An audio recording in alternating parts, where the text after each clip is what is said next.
एक मजेदार बात आप लोगों को हम बताते हैं। पाकिस्तानी यूट्यूबर और पाकिस्तान के जो जर्नलिस्ट है उन लोगों के लिए टेस्ट रैंकिंग्स अब मायने नहीं रखेंगे। क्यों? क्योंकि बाबर आजम जो है टॉप 10 रैंकिंग में आ गए हैं। बल्लेबाजी का जो लेटेस्ट आईसीसी टेस्ट रैंकिंग आया है उसमें बाबर आजम ने 5 पायदानों का 5 स्थान का जो है उन्होंने छलांग लगाया है और टॉप 10 में बाबर आजम आ गए हैं।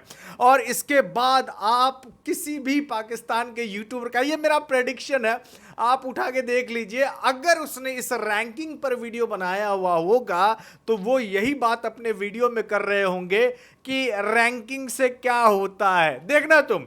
अब जैसे बाबर जो है ना वो टॉप 10 में आ गया है, इनको रैंकिंग से मतलब नहीं होगा।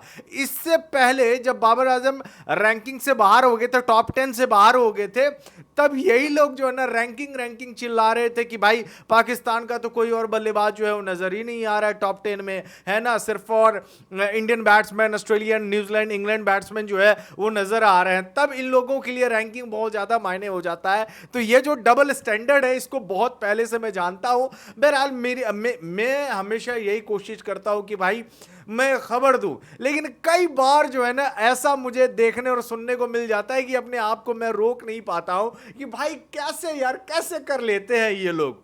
मतलब आप याद करो, आज से 3 साल पहले जब बाबर आजम जो है नंबर 1 रैंकिंग पर ओडीआई में थे, इवेंट टेस्ट में भी आई थिंक तीसरे दूसरे नंबर तक वो पहुंचे थे, तो तब ये पाकिस्तान के जितने भी यूट्यूबर थे तब ये लोग बोला करते थे भाई रैंकिंग से क्या फायदा, ट्रॉफी मैटर्स, ठीक है। और उसके बाद तब तब तब बोलना करते थे कि रैंकिंग का कोई फायदा नहीं है। जैसे बाबर आजम का बुरा फॉर्म आया, रैंकिंग से बाहर हो गए, फिर पाकिस्तान की टीम जो है पहले ओडीआई की नंबर 1 टीम भी बनी थी एक टाइम के लिए बाबर आजम की कप्तानी में। अब ये लोग चिल्लाते रहते कि भाई ये पाकिस्तान की टीम जो वो 6ठे नंबर पे है, 7वें नंबर पे है।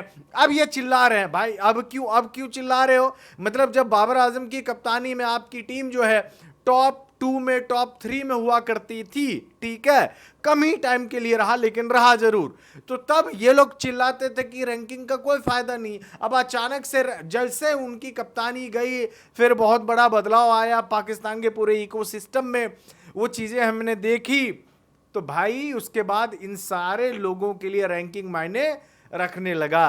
तो ये कुछ और नहीं है, ये जेलसी ही है कि आप एक प्लेयर के पीछे लगे हुए थे, एजेंडा। अब देखना, मैं अभी भी मैं बता रहा हूं, आप लोग बोलोगे यार एक ही बात रिपीट कर रहे हो, मैं बार बार इसीलिए रिपीट कर रहा हूं ताकि आप लोगों के दिमाग में घुस जाए कि किसी हिंदुस्तानी बंदे ने यह बात कही थी। और मेरा यह प्रेडिक्शन है पाकिस्तान के कई जर्नलिस्ट जिसने रैंकिंग पर वीडियो बनाया होगा वो ये बात जरूर कह रहे होंगे कि इस रैंकिंग का क्या फायदा जब सीरीज ही ना जीते, इस रैंकिंग का क्या फायदा जब ट्रॉफी ही ना जीते। भाई इन लोगों का एजेंडा अलग अलग टाइम पे अलग अलग बातें ये लोग बोलते रहते हैं, एक बात पे खड़े नहीं रहते हैं। और जो एक बात पे खड़े ना रहे वो क्या होते हैं, ज्यादा बताने की जरूरत नहीं है, इशारों में आप समझ लीजिए। क्योंकि ये टाइम टाइम पर जो है ना वो बदलते रहते हैं। क्या बदलते रहते हैं? हाँ, वो बदलते रहते हैं। तो आज कुछ और बोलेंगे, कल कुछ और जाकर बोलेंगे। तो भाई कोई एक बात पे तो खड़ा रहे, अपनी जुबान का एटलीस्ट पक्का रहे। मैं ये भी मानूंगा अगर तुम्हें बाबर आजम को हेट करना है ना भाई, तू हेट कर ले, माल छाप ले, पैसा बना ले, कराची में जाके जमीन खरीद ले, जो खरीदना है खरीदो। लेकिन ये जो टाइम टाइम पे जो डबल स्टैंडर्ड होता है ना, ये चीज देख के ना मुझे बड़ी हैरानी लगती है। और आप सोच रहे होंगे कि मैं किसी और जर्नलिस्ट के बारे में बोल रहा हूं। भाई बिल्कुल मैं बोल रहा हूं, क्योंकि मुझे बड़ा अजीब लगता है ये सब देख और सुन के कि भाई कैसे कर लेते हो तुम लोग। ठीक है, बहुत ज्यादा बड़ी खबर नहीं है, बाबर टॉप 10 में आए हैं। मैं बड़ी खबर इसलिए बोल रहा हूं नहीं है क्योंकि वो जो जर्नलिस्ट आपके यूट्यूब चैनल पर बैठे रहते हैं वो तो यही बात बोले होंगे ना कि ज़्यादा बड़ी खबर नहीं है। बट जो बाबर आजम के फैंस हैं भाई, उनके लिए तो बड़ी खबर है, क्योंकि उनके जो स्टार बैट्समैन है वो लंबे समय के बाद, क्योंकि इस बीच में उन्होंने बहुत सारा डाउनफॉल और तमाम चीज़ें उसने देखी।